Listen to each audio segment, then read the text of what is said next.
अभी तक हमने जो जाना वो रूरल सेटलमेंट के बारे में था। अब बात करते हैं अर्बन सेटलमेंट की। Unlike rural settlements, urban settlements are generally compact and larger in size. अगर रूरल सेटलमेंट से कंपेयर करें तो जो अर्बन सेटलमेंट्स हैं वो उनके मुकाबले ज्यादा चिपके हुए और बड़े होते हैं साइज में। They are engage in variety of non agriculture economic and administrative functions. अभी हमने पहले ही पढ़ा था कि अर्बन जो सेटलमेंट्स हैं वो मोस्टली जो है सेकेंडरी और टर्शरी सेक्टर्स पर बेस्ड हैं, तो इसी वजह से वहां पर ज्यादातर नॉन एग्रीकल्चर या इकोनॉमिक और एडमिनिस्ट्रेटिव काम होते हैं। As mentioned earlier, cities are functionally linked to rural areas around them. जो शहर हैं वो ज्यादातर गांव के इलाकों से कनेक्टेड होते हैं जो उनके आसपास हैं, क्योंकि उनको वहां से रॉ मटेरियल और फूड वगैरह की जरूरत होती है। Thus, exchange of goods and services is performed sometimes directly and sometimes through a series of market towns and cities. तो इस तरह से जो एक्सचेंज होता है गुड्स और सर्विसेज का, कई बार वो डायरेक्टली हो जाता है, कई बार जो है जो मार्केट के टाउन्स हैं या सिटीज के जो टाउन्स हैं उनके थ्रू होता है। Thus, cities are connected directly as well as indirectly with the villages and also with each other. तो एक तरह से जो शहर हैं चाहे वो डायरेक्ट या इनडायरेक्ट तौर पे गांव से भी कनेक्टेड हैं और एक दूसरे से भी। You can see the definition of the towns in the chapter 10 of the book Fundamentals of Human Geography. अगर आपको टाउन की डेफिनेशन के बारे में जानना है तो जो चैप्टर 10 दिया है आपकी बुक में फंडामेंटल्स ऑफ ह्यूमन ज्योग्राफी, उससे आप जान सकते हैं। Evolution of towns in India. Towns flourished since pre historic times in India. जो टाउन्स हैं ये हमारे जो काफी ऐतिहासिक समय रहा है उससे फ्लरिश कर रहे हैं। Even at the time of the Indus valley civilization, towns like Harappa and Mohenjodaro one in existence. अगर हम इंडस वैली सिविलाइजेशन की बात करें तो उस समय जो है हड़प्पा और मोहनजोदारो जैसे टाउन्स भी एग्जिस्ट करते थे। The following period has witnessed evolution of towns. वो जो दौर था उसमें बहुत सारे टाउन्स की एक तरह से उत्पत्ति हुई। It continued with periodic ups and downs until the arrival of Europeans in India in the 18th century. और ये जो कंटिन्यूटी थी ये लगातार ऊपर नीचे होती रही, लेकिन उससे पहले तक जब तक कि यूरोपियंस इंडिया में आए हैं 18th सेंचुरी में। On the basis of their evolution in different periods, Indian towns may be classified as. अब क्योंकि इनकी अलग अलग पीरियड के दौरान उत्पत्ति हुई है इसलिए इंडियन टाउन्स को हम क्लासिफाई कर सकते हैं as ancient towns, medieval towns और मॉडर्न टाउन्स में। सबसे पहले है ancient towns. There are number of towns in India having historical background spanning over 2000 years. हमारे यहाँ कुछ टाउन्स ऐसे हैं इंडिया में जिनका हिस्टोरिकल बैकग्राउंड अगर देखा जाए तो लगभग 2000 साल पुराना है। Most of them developed as religious and cultural centres. ज्यादातर ये जो है धार्मिक या सांस्कृतिक केंद्र बने थे और उसके तौर पर डेवलप हुए। Varanasi is one of the most important town among these. इसमें वाराणसी सबसे मुख्यतः टाउन है। Prayag, Pataliputra, Madurai are some other examples of ancient towns in the country. तो अगर हम प्रयाग की, पाटलिपुत्र की या मदुरई की बात करें तो ये भी एंशिएंट टाउन्स में आते हैं हमारी कंट्री के अंदर। Medieval towns, about 100 of the existing towns have their roots in the medieval period. 100 से ज्यादा जो हमारे इस वक्त के टाउन्स हैं इनकी अगर हम रूट्स देखें तो हमें मिडिवल पीरियड से मिलती हैं। Most of them developed as headquarters of principalities and kingdoms. ज्यादातर ये जो टाउन्स विकसित हुए ये हेडक्वार्टर्स बने जो भी काम होते थे या जो राज्य होते थे उनके लिए। There are 4 towns which came up on the ruins of ancient towns. फिर किले नुमा जो है टाउन्स बनने शुरू हुए जो कि जैसे चारों तरफ से किले नुमा दीवार बना देते हैं, इस तरह के टाउन्स बनने शुरू हुए जो पहले के जो टाउन्स रहे थे उनके अवशेषों के ऊपर, जैसे कहना चाहिए, बाद जो बने वो 4 टाउन्स बने। Important among them are Delhi, Hyderabad, Jaipur, Lucknow, Agra and Nagpur. तो जिसमें अगर हम मिडिवल टाउन्स की बात करें जो सबसे महत्वपूर्ण है वो है दिल्ली, हैदराबाद, जयपुर, लखनऊ, आगरा और नागपुर। फिर आते हैं मॉडर्न टाउन्स पे। The British and the other Europeans have developed a number of towns in India. जो ब्रिटिशर्स थे या जो यूरोपियंस थे उन्होंने बहुत सारे टाउन्स इंडिया में डेवलप किए। Starting their foothold on coastal locations, they first developed some trading ports such as Surat, Daman, Goa, Pondicherry etcetera. अब क्योंकि उनसे सबसे पहले उनकी शुरुआत कोस्टल लोकेशन से हुई, इस वजह से उन्होंने वहां पर जो है ट्रेडिंग पोर्ट्स जो है डेवलप करने शुरू किए, जैसे कि Surat, Daman, Goa, Pondicherry. The British later consolidated their hold around the 3 principal nodes, Mumbai, Chennai and Kolkata. इसके बाद ब्रिटिशर्स ने जो है अपना एक तरह से कब्जा जमाना शुरू किया। 3 मेन जो प्रिंसिपल नोड्स थे, पॉइंट्स थे, मुंबई, चेन्नई और कोलकाता में, and build them in the British style. और उनको जो है ब्रिटिश स्टाइल में डेवलप किया, rapidly extending their domination either directly or through control over their princely states They established their administrative centers, hill towns as summer resorts, and added new civil, administrative, and military areas to them.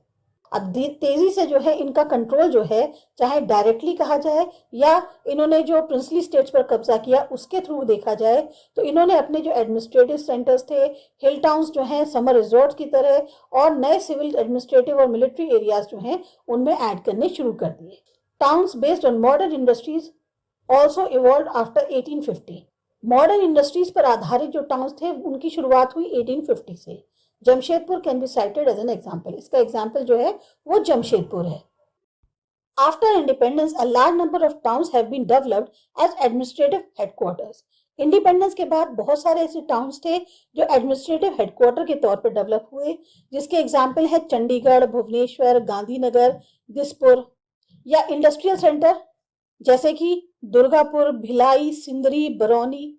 Some old towns also developed as satellite towns around metropolitan cities such as Ghaziabad, Rohtak, Gurgaon around Delhi. इस तरह से पुराने towns जो है वो एक satellite town की तरह जो है डेवलप होने शुरू हुए, जो मेट्रोपॉलिटन सिटीज के अराउंड थे, जैसे गाजियाबाद हो गया, रोहतक है, गुड़गांव है, जो कि अराउंड दिल्ली है. With increasing investment in rural areas, a large number of medium and small towns have developed all over the country. अब जैसे जैसे रूरल एरियाज में इन्वेस्टमेंट बढ़ा तो बहुत सारी संख्या में मीडियम और छोटे छोटे टाउन्स जो हैं पूरी कंट्री में डेवलप हो गए. Urbanization in India. The level of urbanization is measured in terms of percentage of the urban population to the total population. कितना शहरीकरण हुआ है इसका मेजरमेंट हम कैसे करते हैं कि अर्बन पॉपुलेशन जो है उसका परसेंटेज कितना है जो पूरी पॉपुलेशन है उसके मुकाबले. The level of urbanization in India in 2001 was 28%, which is quite low in comparison to the developed countries. जो लेवल है शहरीकरण का इंडिया के अंदर 2001 में वो 28% था, जो कि काफी कम था अगर डेवलप्ड कंट्रीज के मुकाबले में हम कंपेयर करें. Total urban population has increased 11-fold during 20th century. जो अर्बन पॉपुलेशन है उसमें बहुत ज्यादा बढ़ोतरी हुई है 20th सेंचुरी के दौरान. Enlargement of urban centers and emergence of new towns have played a significant role in the growth of urban population and urbanization in the country. बड़े बड़े जो अर्बन सेंटर्स हैं इनका काफी बड़ा होना, नए नए टाउन्स का बनना, इनने काफी महत्वपूर्ण रोल प्ले किया, जिससे अर्बन पॉपुलेशन काफी बढ़ गई और शहर में जैसे कंट्री में शहरीकरण ज्यादा हो गया. But the growth rate of urbanization has slowed down during last 2 decades. पर पिछले 2 दशक से देखा जाए तो जो ग्रोथ रेट है अर्बनाइजेशन की उसमें काफी हद तक कमी आई है. Classification of towns on the basis of population size. Census of India classifies urban centres into 6 classes as presented in table 4.2. आपकी बुक में टेबल 4.2 दी हुई है, उसके अनुसार जो इंडिया का जनगणना है उस वो क्लासिफाई करती है अर्बन सेंटर्स को 6 क्लासेस में. Urban center with the population of more than 1 lakh is called a city or a class 1 town. एक ऐसा शहर जहां की जनसंख्या 1 लाख से ज्यादा है तो उसे शहर या क्लास 1 टाउन बोलते हैं. Cities accommodating population size between 1 to 5 million are called metropolitan cities and more than 5 million are called mega cities. अब वो शहर जहां पर पॉपुलेशन 1 से लेके 5 मिलियन तक के बीच की होती है वो मेट्रोपॉलिटन सिटीज कहलाती हैं, और अगर 5 मिलियन से ज्यादा है तो वो मेगा सिटीज कहलाती हैं. Majority of metropolitan and mega cities are urban agglomerations. और ज्यादातर आपको मेट्रोपॉलिटन और मेगा सिटीज जो हैं एक तरह से शहरी उसकी ही मिलेंगी. एंड अर्बन एग्लोमरेशन में consist of any of the following 3 combination. अब ये जो शहर में लोग रहते हैं इसमें जो क्या कहते हैं हम इसको डिवाइड कर सकते हैं 3 कॉम्बिनेशंस में. अ town and it's adjoining urban outgrowths. एक टाउन है और उसके आसपास का जो अर्बन आउटग्रोथ्स हो रही है उस लगी हुई वो. दूसरा 2 और मोर कंटीजियस टाउन्स विद और विदाउट देयर आउटग्रोथ्स. 2 या 2 से ज्यादा लगे हुए जो टाउन होते हैं जो सेम बॉर्डर शेयर कर रहे हैं उनकी या उनके साथ या उनके बगैर उनकी आउटग्रोथ्स जो हैं. अ city and 1 or more adjoining towns with their outgrowths together forming a contiguous spread. एक शहर या एक से ज्यादा उससे जुड़े हुए जो टाउन्स होते हैं, पास के टाउन्स होते हैं, उनकी आउटग्रोथ के साथ वो सब मिलकर एक कंटीजियस स्प्रेड बनाते हैं. Examples of urban outgrowth are railway colonies, university campus, port area, military cantonment etcetera located within the revenue limits of a village or villages continuous to the town or city. अब अगर देखा जाए जो urban outgrowth की हम बात करें तो उसमें आती है railway colonies. University campus, port area या मिलिट्री का कैंटोनमेंट एरिया, ये कहाँ होते हैं?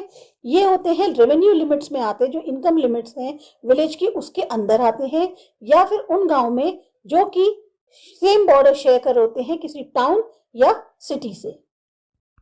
It is evident from table 4.2 that more than 60% of urban population in India lives in class 1 towns.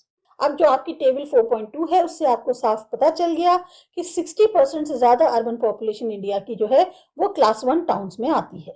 Out of 423 cities, 35 cities urban agglomerations are metropolitan cities. जो 423 cities हैं उसमें 35 cities जो हैं वो एक तरह से जो अर्बन एग्लोमरेशंस में हैं वो मेट्रोपॉलिटन सिटीज हैं। 6 of them are mega cities with population over 5 million each. 6 ऐसे हैं जो मेगा सिटीज में आते हैं क्योंकि वहां पॉपुलेशन 5 मिलियन से ज्यादा है। More than 1/5 of urban population lives in these mega cities. अब एक पांचवा हिस्सा यानी 21% लगभग अर्बन आबादी जो है वो इन मेगा सिटीज में रहती है। Among them greater Mumbai is the largest agglomeration with 16.4 million people.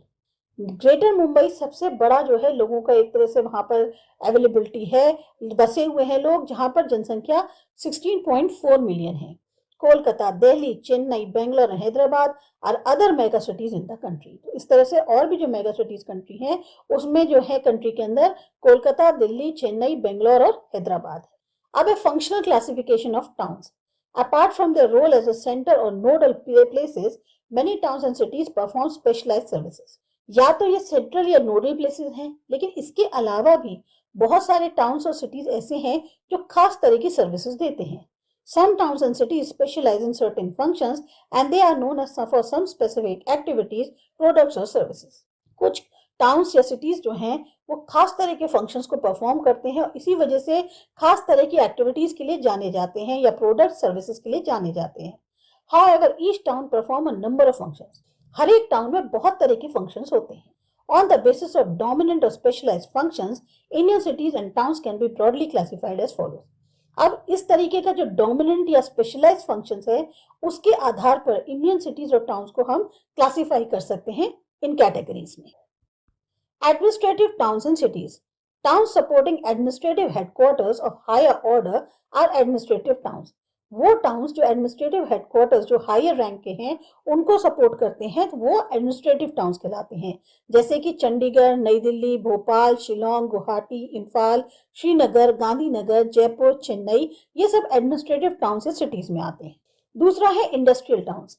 Industries constitute prime motive force of these cities such as Mumbai, Salem, Coimbatore, Modinagar, Jamshedpur, Hooghly, Bhilai etcetera. इन सब जगहों पे जो मेन फोर्स है वो इंडस्ट्रीज हैं। फिर आते हैं ट्रांसपोर्ट सिटीज पे। There may be ports primarily engaged in export and import activities such as Kandla, Kochi, Kozhikode, Visakhapatnam etcetera or hubs of the inland transport such as Agra, Dhulia, Mughal Sarai, Itarsi, Katni etcetera. अब यहाँ पर जो ट्रांसपोर्ट सिटीज होती है इसमें आइदर या तो पोर्ट्स हैं जो प्राइमरली एंगेज होती है एक्सपोर्ट और इंपोर्ट एक्टिविटीज में, जिसमें ये सब आते हैं कांडला, कोची, कोझिकोड, विशाखापट्टनम, या फिर इनलैंड ट्रांसपोर्ट होता है उसके जो हब्स हैं तो उसमें आते हैं आपके आगरा, धुलिया, मुगल सराय, इटारसी, कटनी और आगे और भी बहुत। Commercial towns and cities specialising in trade and commerce are kept in this class. खास तौर से जहां पर ट्रेड और कॉमर्स बहुत ज्यादा होता है वो टाउन्स एंड सिटीज आते हैं कमर्शियल टाउन्स में। जैसे कि हो गए आपके कोलकाता, सहारनपुर, सतना, ये सब एग्जांपल्स हैं कमर्शियल टाउन्स के। Mining towns, these towns have developed in the mineral rich areas. ये जो मतलब एक तरह से टाउन्स है ये वहां बसे हैं जहां पर बहुत ज्यादा मिनरल्स की अवेलेबिलिटी है। जैसे कि हो गए रानीगंज, झारिया, दिग्बोई, अंकलेश्वर, सिंगरौली, ये सब जगह जो है माइनिंग टाउन्स हैं। फिर आता है garrison cantonment towns. These towns emerged as garrison towns such as Ambala, Jalandhar, Mhow, Babina, Udhampur etcetera. ये सारे के सारे शहर जो एक तरह से छावनी वाले टाउन्स हैं और इसी वजह से इनके जो है अंबाला, जालंधर, माहौर, बाबिना, उधमपुर ये सब गैरिसन कैंटोनमेंट टाउन्स में आते हैं। Educational towns.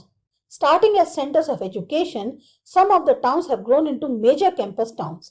अब शुरुआत इनकी जो है एक शैक्षिक केंद्र के तौर पे हुई थी और बाद में ये जो टाउन्स हैं बहुत बड़े बड़े कैंपस टाउन्स बन गए। अब इसमें शामिल हैं रुड़की, वाराणसी, अलीगढ़, पिलानी, इलाहाबाद और भी बहुत से। रिलीजियस और cultural towns, Varanasi, Mathura, Amritsar, Madurai, Puri, Ajmer, Pushkar, Tirupati, Kurukshetra, Haridwar, Ujjain etcetera came to prominence due to their religious and cultural significance. धार्मिक या सांस्कृतिक आधार के कारण ये सारे के सारे जो है रिलीजियस और कल्चरल टाउन्स में आते। Tourist towns, Nainital, Mussoorie, Shimla, Pachmarhi, Jodhpur, Jaisalmer, Udhagamandalam, Ooty, Mount Abu are some of the tourist destinations. ये सारे के सारे टाउन्स जो हैं टूरिस्ट डेस्टिनेशंस में आते हैं। The cities are not static in their function. Cities जो हैं खाली ऐसा नहीं है कि वो फंक्शन के लिए ही अकॉर्डिंग है। The function changes due to their dynamic nature. उनका जो काम है वो बदलता रहता है उनके नेचर के अनुसार। Even specialized cities as they grow into metropolises become multifunctional wherein industry, business, administration, transport, etc. become important. जो स्पेशलाइज सिटीज हैं अब वो भी जो क्या कहते हैं मेट्रोपोलिस बन गई हैं, वो मल्टी फंक्शनल हो गई है क्योंकि वहाँ इंडस्ट्रीज भी हैं, बिजनेस भी होता है, एडमिनिस्ट्रेशन का काम भी है, ट्रांसपोर्ट भी है और ये सब बहुत जरूरी है। The function gets so intervened that the city can not be categorised in a particular functional class. अब इस तरीके से इनका ताना बाना बुना हुआ है कि एक शहर को हम खाली एक पर्टिकुलर फंक्शन के तौर पे नहीं डिवाइड कर सकते या उसको अलग कर सकते। तो ये था आपका चैप्टर। आपको अच्छा लगा, समझ में आया? सब्सक्राइब करो हमारा चैनल आसा एजुकेशन। बाय।